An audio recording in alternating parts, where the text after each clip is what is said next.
How to fix Shein app not loading or stuck on splash screen. Let's get started. First thing you want to do is completely delete Shein app from your device and again install it. For that, press and hold on the app, click on the option remove app, click on delete app, click on delete.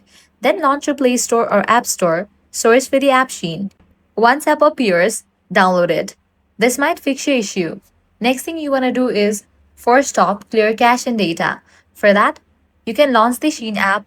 Now swipe up, close the app, and again relaunch it.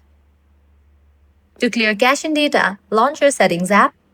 Scroll down and navigate to the option General. Click on the option iPhone Storage. From this list of apps, find Shein. Once you find it, launch it. Click on Upload app, then click on Reinstall app.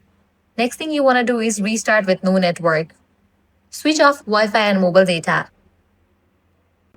Once past this splash screen, re-enable your internet. This forces the app to initialize its interface before dealing with network connectivity.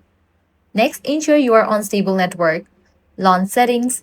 Now navigate to the option Wi-Fi. Click on the Wi-Fi network you are connected to. Forget this network. Give a fresh restart to your router and then rejoin it.